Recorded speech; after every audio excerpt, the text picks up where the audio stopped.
very pleased to have our guest speaker today on a very timely area of the world that is undergoing lots of changes as we speak. But we have a little business that we normally do. First, thank you for coming on behalf of both the Council and the Board of Directors. We would like to recognize the sponsors of our Instant Issues programs, for without them, we would probably not be sitting here. They are Wilbraham and Munson Academy, Charista Construction Services, which is represented by Mary Beth Bergeron, who's here. Thank you, Mary Beth. Prosperity Candle, A.L. Signoli Company, and Sir Speedy, and also our media sponsor who we partner with is Business West. So we thank those sponsors. Board members present today that I have seen, and if I miss you, please, I apologize. Rob Humberston, who is a member of our board. Rob will be introducing our guest speaker today. Let me see. John Young, who is out there taking money. We have Jeremy Cole, who is doing our video taping back there. Thank you. And I didn't see John. Is John here? And I didn't see John here. So thank you for all of our board members for supporting the council. Membership. For those of you that are not members of the council, boo on you. Being a member is a great thing. It supports the work of the council. We've been around for almost 90 years. We do a lot of very good things. Individual memberships are exceptionally reasonable, I think. Business memberships are also pretty good. And we're always looking for new members because we live on a shoestring budget from year to year, and it helps us put on some wonderful programs. Also, Sid, do you want to talk to programming at all, or you want to just bypass that at this point? Do we have pink sheets around about our upcoming program? I usually pick one of these up, but I did not do that. Okay, so we have today's guest speaker. On Sunday, April 6th, we just announced our second annual International Wine and Cheese Tasting. That's held at Gary Laforte's house out in Hamden. There are yellow sheets around on the Yep, please consider attending. It's really a lot of fun. If you like wine, it's great. We also have great hors d'oeuvres that usually wind up coming out. And it's a nice way to spend a few hours in the afternoon on a social setting rather than running back and forth like we do today, going from business to business or whatever we're doing. So consider attending and let us know if you're going to be there so we can plan our food and beverages accordingly. On Thursday, April 24th, we have Mike Bond. He is both an activist and an author. He will be speaking on the last savanna animal poaching in Africa, which continues to be a major problem if you follow the papers recently. On Wednesday, May 14th, we have Mr. Akira Muto. He is the Japanese Consul General out of Boston, and he will be speaking on, I call it Abenomics, and Governor Deval Patrick's mission to Japan. And that will be held here again as an Instant Issues Luncheon meeting at noontime.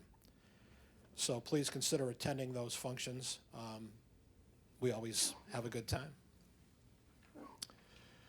I also just wanted to comment, we just finished one of our international dinners last week. I think it was Tuesday, which is put together by a number of our board members and Sid. But I wanted to specifically recognize John and Meg Young because they're our official taste testers that go out to the site and negotiate it. But we actually did Thai and Laotian cuisine up at the King and I in Wilbraham, and it was absolutely wonderful. We had a full house, and it was a great event. So we've got another one that's in the planning mode, and we'll be letting you know about that. So if you're interested in coming out for a little international food, we look forward to it. Our board member, Rob Humberston, is a financial advisor at Morgan Stanley Wealth Management. He is a longtime member and friend of the World Affairs Council and served as president of the board a number of years ago. He is back on the board now, thank you. We're very happy to have that occur. And also serves on our program and sponsorship committee. He brought Candida Johnson, our guest speaker today, to our attention, and we were able to put this event together on a very timely subject, as I mentioned earlier, in record time, due to his efforts. So please join me in thanking Rob Humberston, who will introduce our guest speaker. Rob.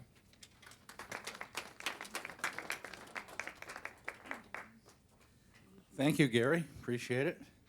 I had the pleasure of first meeting Professor Johnson in both of us being involved with an Episcopal church up the valley.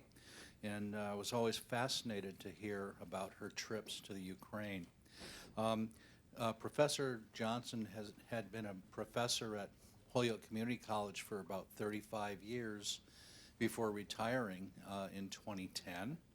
In 1993, she was invited to teach a course for the Consumers Union cooperative system in Poltava. Next year, she was asked to perform a fact-finding trip on the degree of privatization in agribusiness by the Citizens Network for Foreign Affairs in Washington. This trip took her from the Kharkov region through to the Crimea, and from 2000 to 2004, the Department of State awarded a newly Independent States Partnership Program grant to Holyoke Community College and Poltava University. Faculty and administrators from the two schools interacted and exchanged, and Candy has since returned to Poltava for several short-term visits, working with students, faculty, and administrators. Her last trip there was in 2013. So with that, Candy, thank you for coming, and we're looking forward to hearing from you. Thank you.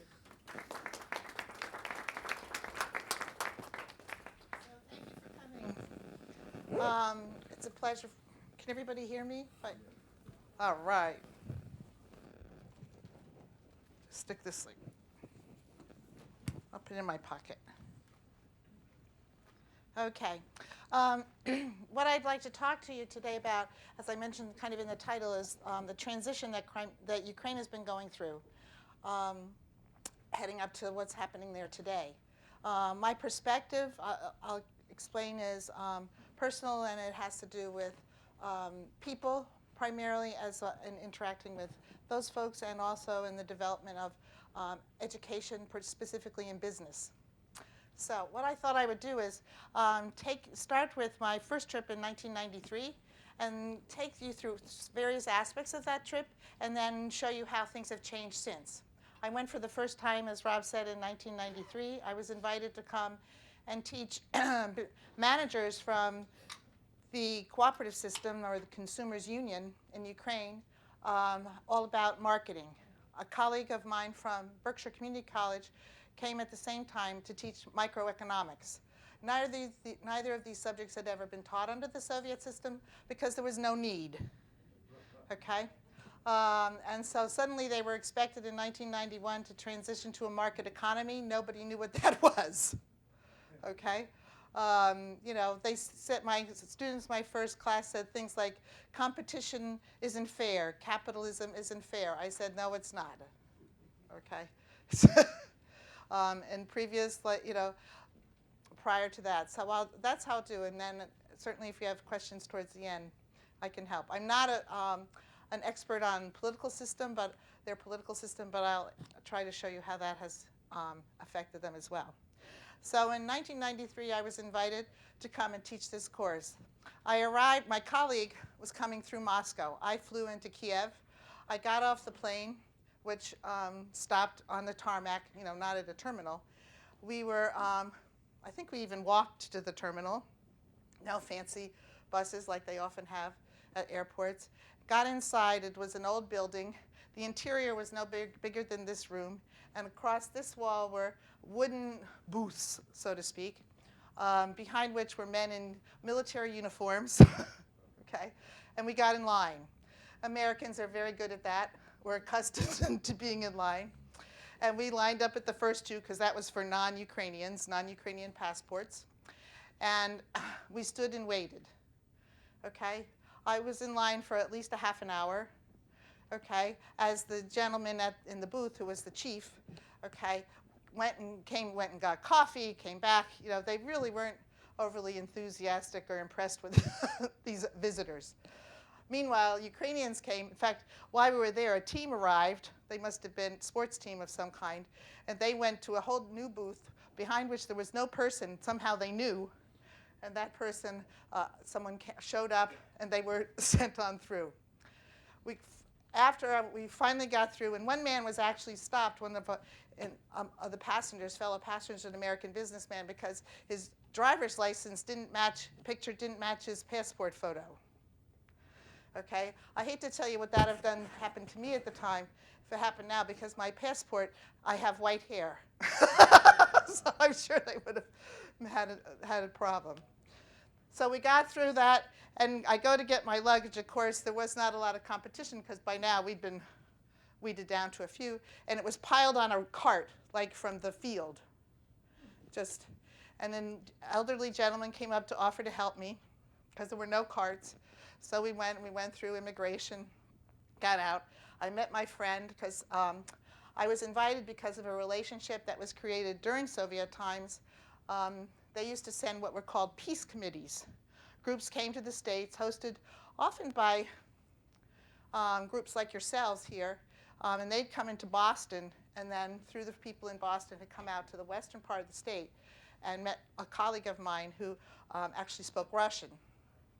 And she brought she and her boss, who was the president of the college, the university, to HCC, and that's how this whole process got started.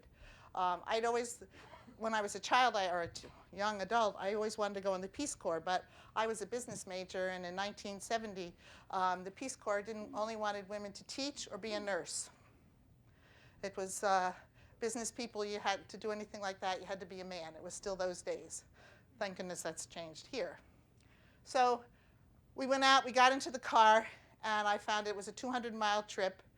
The road was 2 lanes. This is the major interstate highway from Kiev. If you look on your map now, at the center, you'll find Kiev, okay? Kind of at the center and towards the top of the map, Kiev. And Poltava, if you look to the right, you'll find in large caps, again, Kharkiv, but just in the middle there, Poltava, P-O-L. And that's where I was headed. It's about 200 miles, okay? But notice, this was the interstate, so-called, from Kiev to Kharkiv. And then Kharkiv, you would go up to Russia. So, and the car, because there was a gasoline shortage consistently, was partly powered by natural gas, but we also carried jerry cans, 8-gallon jerry cans of gasoline under our feet in case we ran out of gas, because there was no gas station for 200 miles. Fortunately, I didn't really realize that till I got there. Going back to the airport, at least we weren't powered by natural gas, but we still sat with our feet on gas cans, which was a little bit scary. So we got in the car. Plus, natural gas, you can only go 55 kilometers an hour. So this is 320 kilometers, so it's about a 7-hour trip. And there are no restaurants, no rest areas along the highway, just fields, because Ukraine was really fed the Soviet. One thing I'd heard about Ukraine was the rich soil. And I saw this was May, and they had plowed and planted. And it's really dark, dark brown. I mean, really rich. Because of the Dnieper River had a lot to do with it. Like our Connecticut River, it had been wider and left the sediment or whatever, how it works. So fortunately, my hostess, Vavara, she came with a picnic basket. So halfway along, we stopped. We had a picnic. It was actually quite pleasant. Food was excellent. Okay. And took advantage of bushes along the side of the road. Oh, gosh.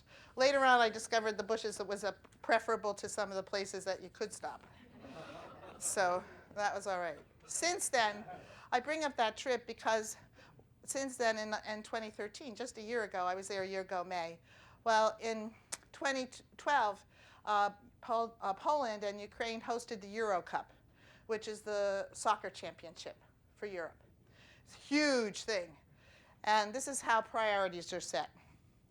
Because they were hosting the Euro Cup, any money that the Ukrainian government had that the leaders hadn't stolen went into preparing for that. So around 2010 when I went, in the interim, they built a new airport.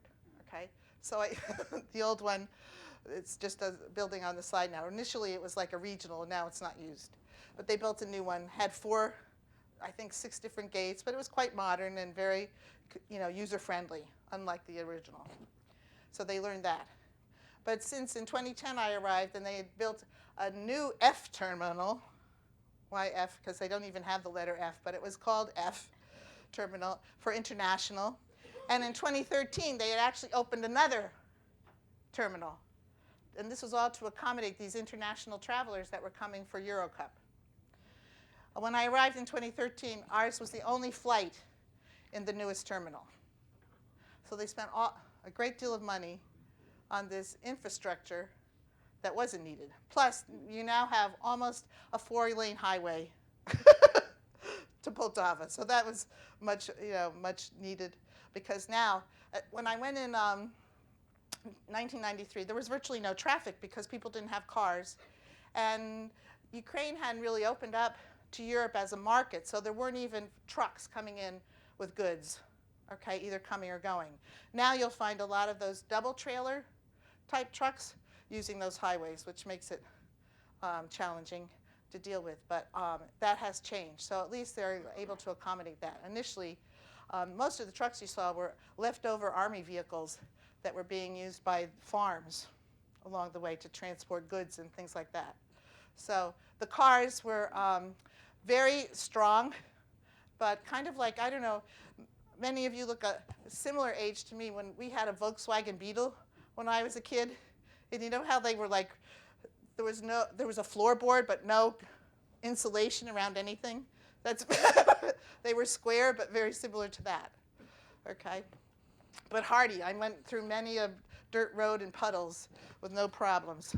Okay, they knew how to make them work, and they made them last. Okay, so we arrived in Poltava after that long journey, and so I just wanted to bring you up there. Another thing that happened along the way, though, was with every you can't really tell in your map, but Ukraine is divided into what are called oblasts. It's kind of like a state, okay? And at every border, as you went from one state to the next, there was a militia station. And they would stop you and ask to see your papers. Ukrainians had internal passports. That was a carryover from Soviet times. If you wanted to leave the country, then you had to get an external passport. Okay, but basically, particularly from about 93 to the year 2000, they were a way of collecting money to pay the militia their salary, the police. Okay, so there were lots of fines charged. But this was a mentality that transitioned through from the Soviet times. Under the Soviet times, everything was everybody's. Okay, like when they would, we went by, they were harvesting winter wheat. They'd already done one field. Then people came in and picked up what was left behind, just to take home and feed their animals. Okay, but that was, you say, no, that's not. That was like common practice because that was actually their land. So it's ours. It's not stealing from a farmer. Okay, something that he could come back and utilize, but actually part of theirs. Also, as you rode down the road, people were there cutting grass, okay, with scythes to take home to feed their animals as well. Okay, so that was, and that actually continues. So the militia stops no longer exist. Okay, in '93, my students, as I said, were managers from the cooperative system. The cooperative system and or collective farms, you probably have heard of collectivization. The collective farms were part of the cooperative system. And their function was to feed people and take care of the folks that lived in the countryside. The state farm fed the people in the cities. Okay? So the consumers or cooperative system was quite a strong instrument, or institution, I should say. Quite powerful. By the way, they decided one of the big transitions with them is that under the Soviet and cooperative system, they decided what your job would be, where you went to school, if you continued your education. That was all decided by the state or the collective system parallel with it. In the villages, one of the things that surprised me was that even to the smallest village and the bakery in town, which was run by this, everything in all the services in a village were run by the cooperative system. Okay. Every decision was made in Moscow, not even in Kiev. So when you look at Ukraine today and you see people that are trying to run a country, they've never been, some of them have never been in government, but they've never been a manager. Okay, so you have people that are trying to run a country with virtually no resources, okay, except agriculture, okay, but who've never made a decision before. They took orders. Okay. The only decisions they made were how to get around the system to get something for myself. Corruption. So it's like it's ingrained in people's lives because that's how you survived if you wanted anything more than the minimum. Okay. Most people just said, okay, this is what it is, and they, you know. So in '93, that was a surprise to me. I went early because I knew nothing about Ukraine. My family is not Ukraine. People always say, do you have family from? No. Okay. But I was just fascinated. The whole idea that I could go to the Soviet Union never would have occurred to me. So that's one of the reasons I took advantage of this opportunity. So I asked, well, before I lecture with people or work with people, I'd like to see what the status quo is. So I went to some factories. I went to a porcelain factory. The porcelain factory in Poltava produced dinnerware, okay, china, porcelain, painted. There were 3 designs. Okay, and you could find those designs were done at every porcelain factory in the rest of Ukraine. There was no variety. And they had just gotten a new kiln to bake this pottery that changed the time from 24 hours to 8 hours. When I got to the factory, went by the kiln, you could actually walk. It was maybe as wide as 2 of these tables and as long as this room. Okay, and they had things on carts that went in on shelves. It went in, and I asked, well, what do they do while, the kilns, they just watch, because they need those carts to put the new stuff on. At the end of the kiln was a lady, and she was sitting on a stool, and as things came out, she sat with an abacus and a paper tablet, tracking, an abacus. Okay, 1993. Okay. Even by then, we had small, calculators. Even though I know in graduate school I paid $75 for my 10 function, but an abacus. Plus, I'm like, she's got paper next to this kiln that could, it gets to very high temperature. Okay. Next, we went to the vodka factory. Claimed to have the best vodka in the world. They'd been in competitions, and theirs was called Hitman, and had won all kinds of prizes. What were their challenges? Their challenges were finding bottles. So this week your vodka might come in one shape, next week another. They had problems finding glue that would stay on the bottle, or ink that didn't smear. Okay.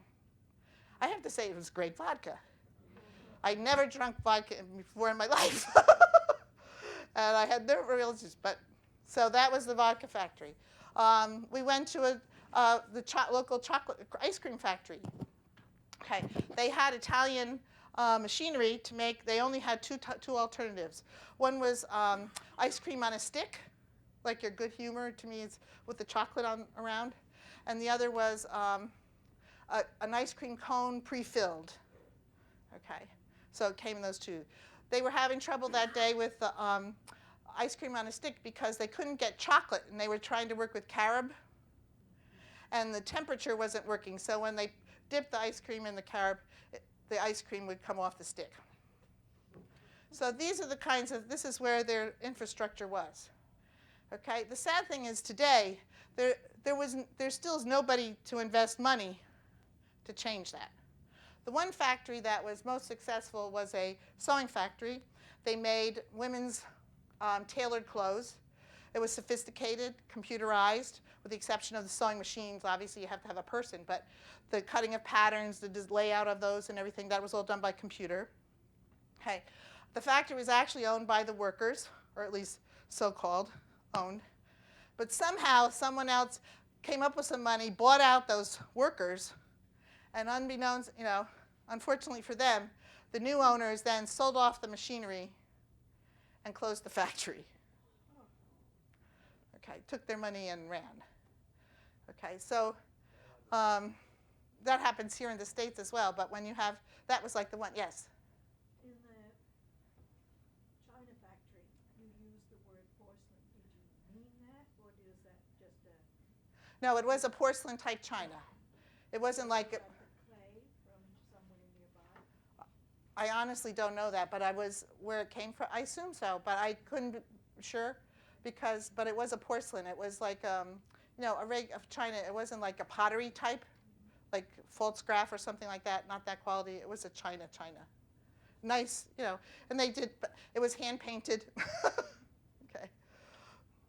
So these were the kinds of things, though. Today, the city does, I didn't go to the electronics factories. They had those still are in existence. But again, there hasn't been any money to invest in upgrading the technology because people, well, first of all, if you were one of those early businessmen and you got hassled getting into the country, you didn't come back.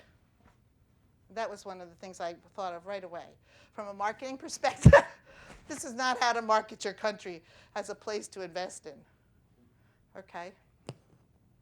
So I also visited retail stores at that time.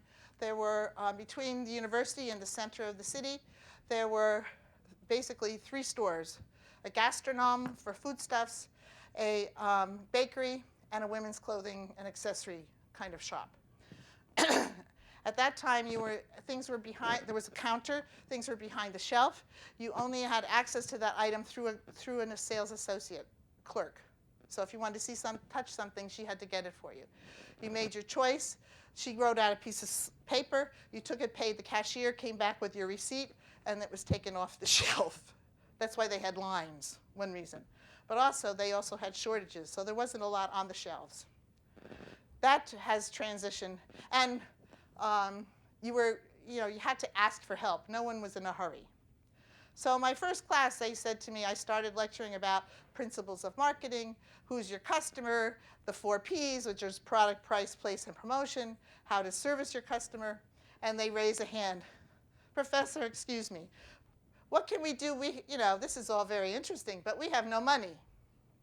I said, what could we do? I said, okay, first of all, you could turn on the lights in the store because it was dark. You could hardly see what was even available. Okay, that's too expensive. Okay, I forget the third thing I remember though was, the sales associate could say, hello, can I help you? What would you like? And they said to me, Professor, if that ever happened, the customer would faint on the floor.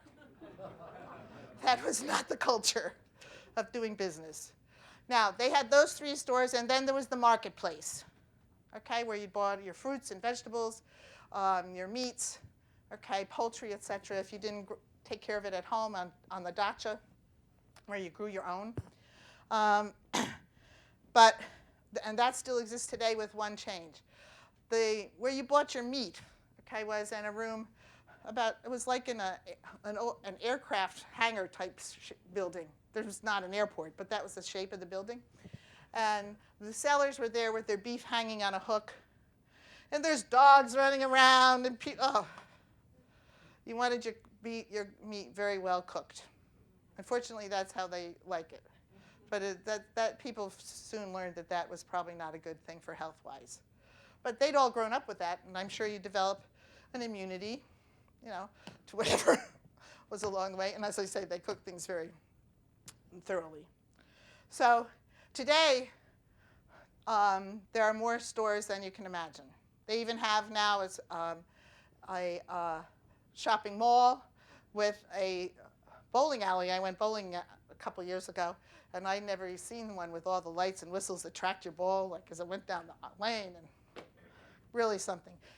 the name, the Gap is there, or stores similar.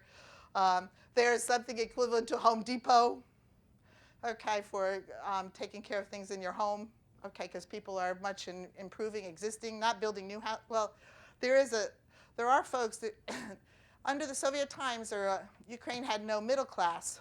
I mean, well, everybody was middle, so to speak, okay? Now there are upper, the wealthy, they have their 1% or 5% or whatever they talk about, okay, the most affluent. And then there is an upper middle class. Those are the entrepreneurs, okay, who caught on quickly. And then the rest of the folks.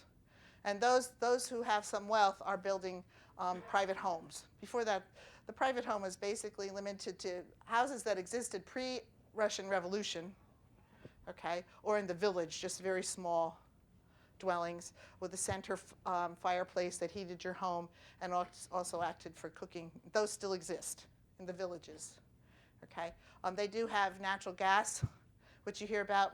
It's very important to the Ukrainians. It's what they cook with, okay, and it's also what they heat with.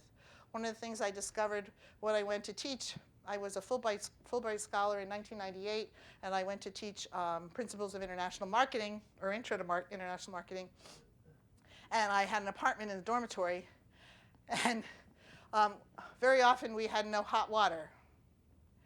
And why was that? Well, our hot water, as well as your heat, was provided by central plants in the city. It was piped above ground, which made no sense to me, and then wrapped in asbestos, like you might have in your old houses in the cellar, that kind of thing. So it came from a central plant. Well, guess what? The gas was privatized, but the factory making the hot water or your heat was not.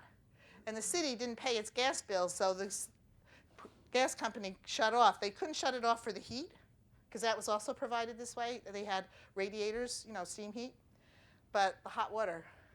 And I was in the dormitory with probably 300 students, and none of them ever complained.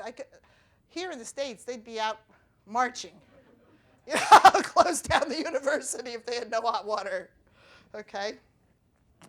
So that kind of thing in terms of housing. One of the things I found, because there was great shortages in the early 90s, and in 93 to 94, they experienced the biggest catastrophe, and that was 1,000% inflation in 1 year.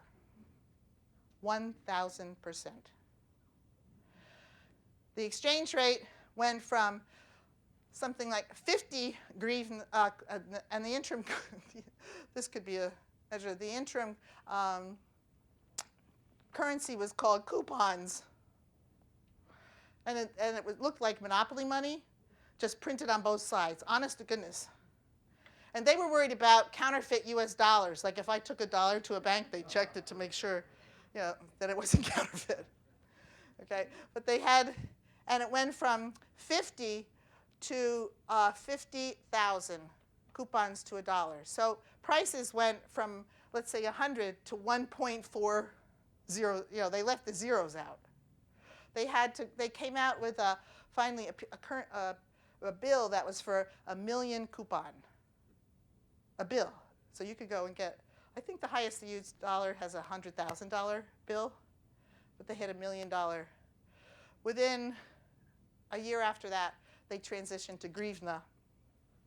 Okay, and it has stabilized. But the problem, the issue that happened, why is that important? Because under the Soviet times, people saved money. They didn't get paid a lot, but there wasn't a lot to spend on. Okay, they grew their own food. Okay, they made their own clothes. Okay, they bought the fabric, etc., but they made it because there was. You went to the shoe store, they might have one style but only 3 sizes. So the most important network is with the people who were at the market or in the shops that could tell you such and such is coming in. And they would set it aside for you, or you get there in line early to see if you could get that new pair of shoes or that fabric to make a dress. So people lost their savings. The bank even, the national banking system, they even provided people with something equivalent to like $50 or maybe even 100 and put into everybody's savings, but that wasn't. So people, especially the older folks, pensioners, because all they had were savings banks. There were no commercial banks. There was no need. Nobody needed a business loan.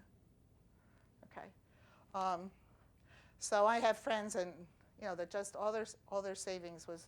On the other hand, another friend, she and her husband had bought a house. Their mortgage was in coupons. So now instead of costing them, let's say, $5,000, I have no idea what it was like $50 instead of 5,000 coupons, or the equivalent in dollars, So what she did was things maintained their value. So she went to the market, she sold a TV and some clothes, and she paid her mortgage. Because she could get 50,000 coupons for that dress. Okay, or I don't know how many. So banks learned quickly, and they transitioned. All mortgages were in dollars, U.S., until the government changed that. That's been about 10 years ago, and now they have to do it in hryvnia, because it's a Ukrainian bank. It should be in Ukrainian currency. Okay, and that's managed. It's not really. It has. The rate has gone up from. It started at about 2.7 in. I think it was in around 98. The hryvnia was introduced. The exchange was about 2.7 to $1, and just recently it went from 8 to 10. Okay, and when you're dealing with a lot of imported goods, which is what people are now dependent on, okay, increasingly that means the cost has gone up, at least 20% or something. I can't think off the top of my head at the moment, but friends tell me that. So again, plus young people today, in the past, the whole family they spent there from about, well, actually they would be starting now, clearing the field, the garden. And dacha is a term that's common to the garden. And the average family their garden would be about half the size of this room. Okay? No buildings, and it would not be in the center of town. So usually you went by bus with your tools out to dacha. Okay? Did your gardening, hope that it rained. Some people would have a little bit, they could be larger as well, but this was more common because it was manageable by hand, all hand tools. Okay. So they would grow. And now, today, they're trying to have 2 or 3 jobs, and so young people in particular are not interested in dacha. Okay. And so they prefer to buy at the market.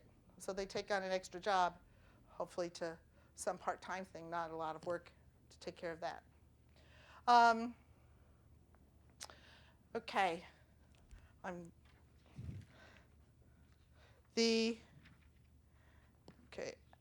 Agriculture. This is what will save, I think, Ukraine if they can get it organized. As I said, in 1994, I was asked to go by that, as Rob mentioned, Citizen Network of Foreign Affairs, to go and check out privatization of farming. Under the new system, there's virtually today no cooperative system left. Okay, all the farms, state farms, almost all the state farms even, and collective farms have been privatized. The problem that they have is this. Okay, all of a sudden they say, okay, now you can have each person that worked on the farm. Let's say they get often 15 hectares. Okay, 15 hectares, it's about 40 acres. Okay, but their job prior to 91 was to take care of the cows. They have no idea how to manage a farm. Okay, they have no tools, they have no equipment. That's a lot, 40 acres. Okay, to do by hand. So in 93, they asked me just to go and see what the equivalent was. By the way, privatization, the whole privatization process in Ukraine, where even factories and so on were theoretically privatized, was handled by Price Waterhouse. And they had an office in Poltava. My friend interpreted for them.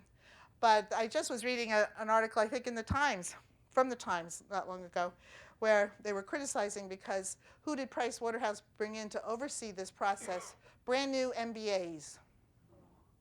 What did they? I talked to them. They had no idea what they were doing. They didn't know anything about Ukraine. They didn't know anything about this process. Basically, every citizen was given the right to 10 shares in a company of their choice. Okay, so they doled out these, and then they had like an auction, and you could, choose where to put your shares. The problem was, unlike here in the States where you have shareholders who have a right in terms of how that company is going to be managed, you have a say. Okay, you can go to meetings, and then ultimately you share in profits. That did not exist. All it was on paper. You had no say in terms of who would manage. Generally, the manager continued. Okay, the companies were never. There was no profit making under the Soviet.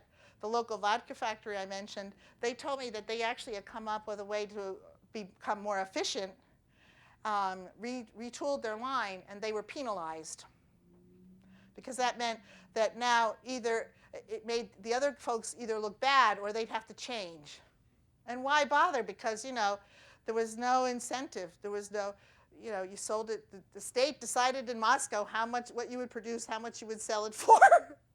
And you had basically these choices in alcohol: vodka, champagne, which is harder to get, but that comes from Crimea. I hope they don't screw that up, because it's wonderful. Okay, Champanskaya.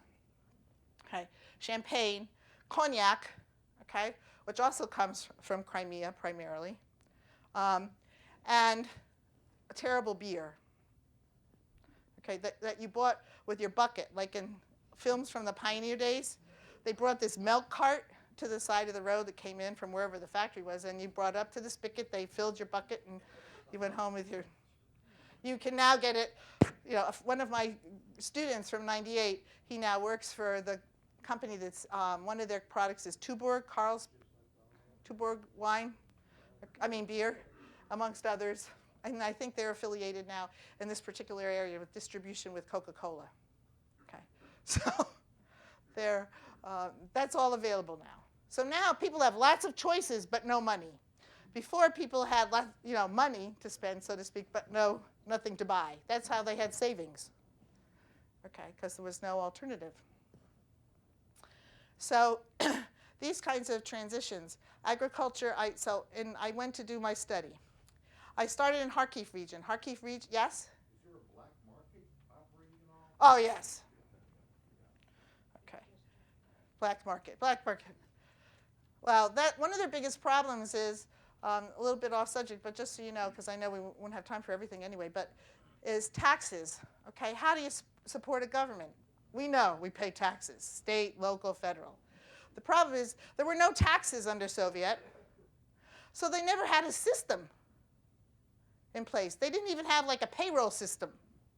You got your paycheck, but it was probably kept in one of those little paper journals or some kind of spreadsheet on paper, like you have. So how do you collect? Well, I have two best friends, and Nadia, who now is younger, she's about 55 at this point. She was also one of my translators that first trip. And her brother works for the tax department. Initially, they wore special army uniform, like an army uniform, okay? But they were meant to go out to the market and check on people to make sure that they were going to collect their taxes from these people, okay? But the minute they walked in the door in this uniform, everything got put away. And again, this is all on paper in the marketplace. There's no cash register. There's no computerized system, okay? At one point, it was actually that if your business was not under a proper roof, you didn't get taxed. So everybody chose to be at the market because there was no roof. So how do you collect? At the sewing factory, because I spent a lot of time with and some of the managers from there at one point, the state, when they had a payroll system because of, ultimately, so that they could bill their farm, because they produce clothes for Germany, England, and France, and a short time for the U.S. So they had to have some kind of bookkeeping system in order to, manage that process and justify their costs, et cetera. Their people, 38% of their salary went off the top. There's no paperwork. You don't file taxes. It's taken out up front, and you don't have an opportunity to say, I shouldn't pay that much. Okay, we can say, well, based on our income, there's no sliding scale. All those folks, 38%. Okay. Well, now when you have, though theoretically they have, because I looked it up, relatively 10% unemployment, which was low as far as I thought. So much of it is not tracked, and so they can't collect to pay their bills. You know, so there were certain industries that the state, the federal government of Ukraine controlled that did generate some income, but taxes. So if they can't collect an income tax, they tax everything else. So they have VAT, which we don't have here in the States, but value-added tax. It's built into the cost, and it's usually between, like in the UK, I know it's about 15%. I think it's comparable. And they, so that's a way to do it. They tax, you know, all kinds of your restaurants, it's different activities. Car, I think if you have a car, I'm sure there's a tax on your car, like we pay here in the States, but in Massachusetts, I should say. So one of the things is they don't have a system. They didn't have a legal system. Another friend of mine, he was a lawyer. He's now moved up 3 times in 10 years in judge, level of judge. Okay. But they had no judges. They didn't need judges. Okay. So there was no civil court system. They had to create that from scratch. Okay. So they have, and that's the problem why they can't manage corruption. Because there's no way to oversee, there's no one, you know, they have lots of policemen, but people are not really trained to police businesses. They're trained to hassle you on the road if they want to. But, so this is something, you know, they didn't have, there's, you know, when you think about it, you know, it's because they told me, my students in 93 told me it would take 3 generations. I thought, oh, that's crazy. That's it's going to take at least 3 generations. If you think about it, here in the States, it took us, you know, a few hundred years. They can't afford that. Certainly conditions here were different, but we had a time to build those systems and react. Even today, look at our tax books. If you are a tax attorney and all the changes that are made every year. So the Dima, who's the guy who works for the tax department, the tax law book is this big. The amendments to it are like this. So who knows what they are? People have no chance to foresee that, to understand that. Crimea, I want to talk a little bit about Crimea. I visited on that trip when I did the agribusiness, we went to Crimea. And I can tell you from first-hand experience that all the Russian claims, if you didn't believe they were lies to begin with, are phooey. I went in 94. One of the things they asked me to do, along with the agribusiness, was if I got to Crimea, to check on the relationship between the Tatars and the the Ukrainians, slash Russian, ethnic Russians. Because they were concerned the Tatars had all been sent out of Crimea by Stalin overnight. Most of them had been sent to Uzbekistan, Kazakhstan, that region. Okay. Muslims, yes. And in fact, Crimea was originally Tatar territory, coming from Turkey, because their ethnicity goes back to Turks. Okay. But once the Iron Curtain came down, so to speak, they were coming back. The biggest challenge that, another challenge that Ukraine faced and faces today is that historically they had no history of business. Unlike Eastern Europe, I mean, what we call Eastern Europe, Poland, Hungary, etc., they had had business people prior to the Soviet system. Okay? Ukraine went from the population being serfs on the farm to Soviet, and now they're in this new market economy. Okay? The Tatars' culture was the shopkeeper in the marketplace. Look at Istanbul or Constantinople. Okay.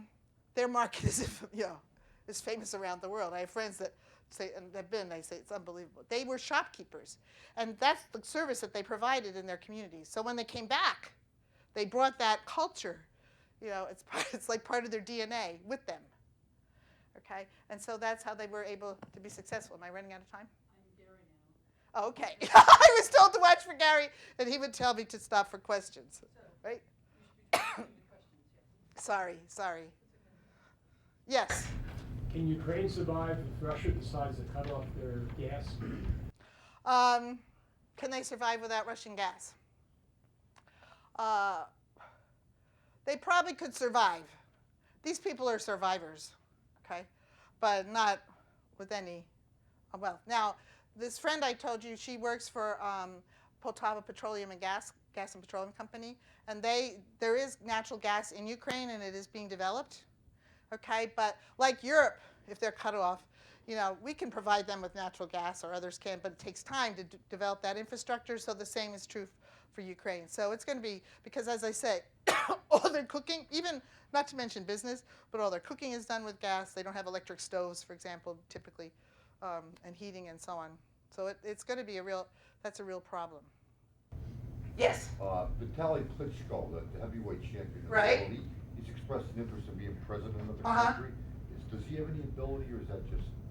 Well, Mr. Klitschko, a couple of years ago, and you might be able to find it on like Netflix or something, there was a great documentary done on he and his brother, who was also a heavyweight boxing champion, or at least a fighter.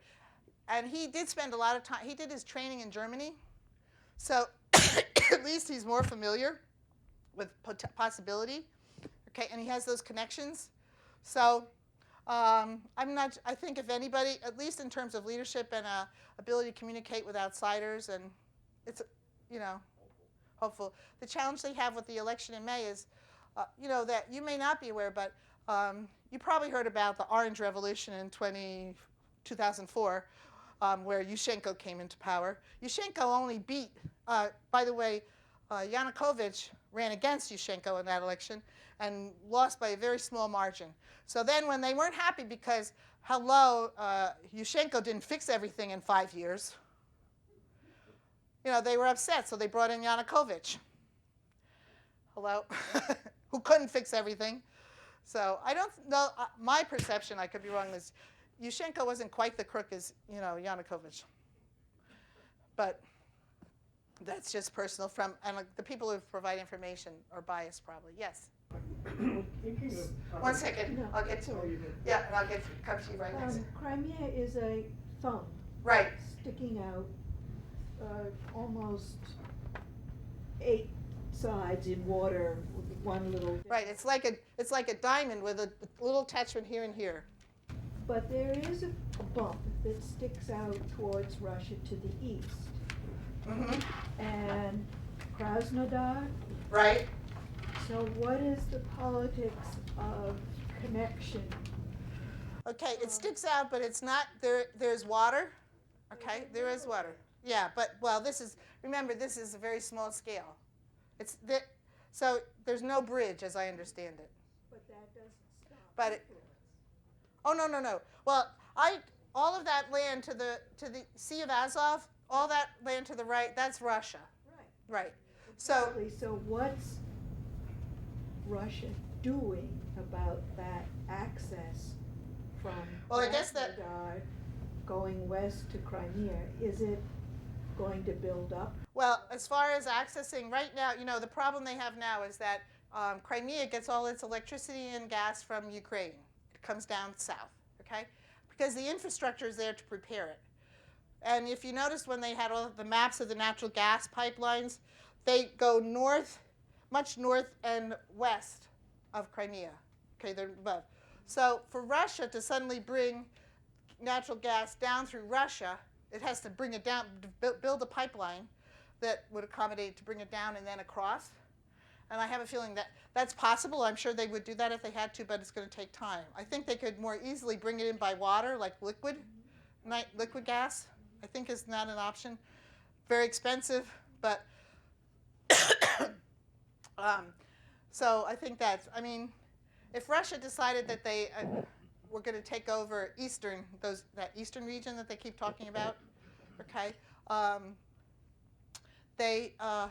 then I think the pipeline, they could bring it down through Ukraine. There's some of it that is still there before it goes west, so that might accommodate. But I'm sure they're thinking of doing just that, bringing it across there.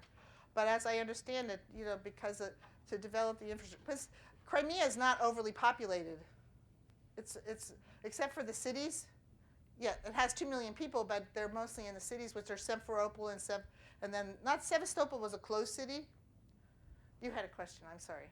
Well, I was thinking of other countries that have transitioned from a communist system, Right.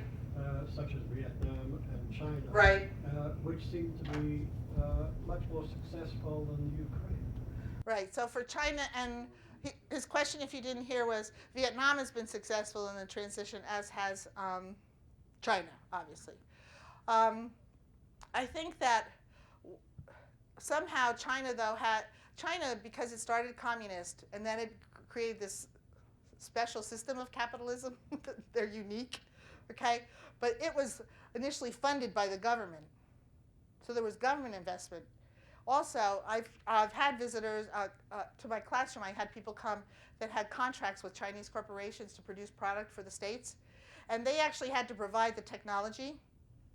That's why they can copy our stuff. Because if you wanted them to produce your widget, you had to provide them the machine to make it. So basically, China was providing a workforce, okay, and which is very educated, as are Ukrainians, highly, very literate. But they just had to provide the workforce, and you can see, and the infrastructure, which they've done a more or less good job. Vietnam, okay, I really can't tell. I don't know that much about Vietnam. I mean, I know they're still in transition, but they're not an industrial country, so I'm not sure what they're exporting or how they make their money. They do a lot, I know, on tourism, because I know lots of folks that have gone there. Yes? What is the current unemployment situation in Ukraine now? Okay, I looked up, according to the CIA, World Factbook or whatever, it's about 10%, but I don't think that's accurate, and particularly certain regions. Just like here when we say ours is 6.6, but if you look at certain parts of the country and folks who are not looking for jobs, and so I'm not really sure.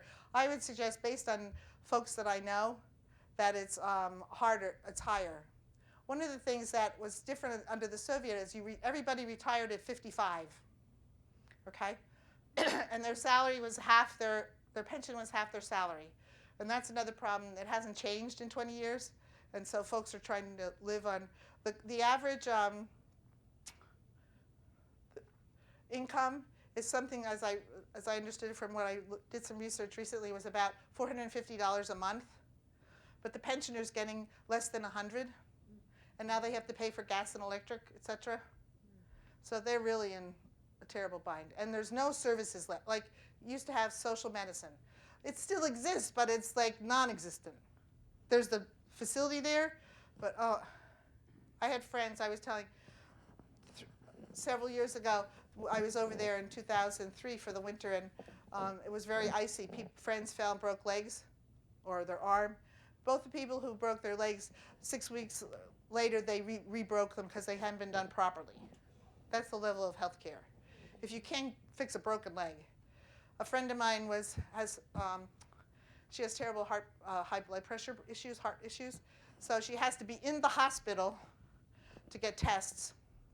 Okay, but we would do outpatient. I mean, there's no need. So she spent her days in a ward with 8 other beds, taking care of the other older ladies that couldn't get out of bed, and she went home at night to sleep because she couldn't sleep in the hospital. And in the hospitals, patients' families bring the food. There's no, and they go out in the morning to buy the medicines for the day.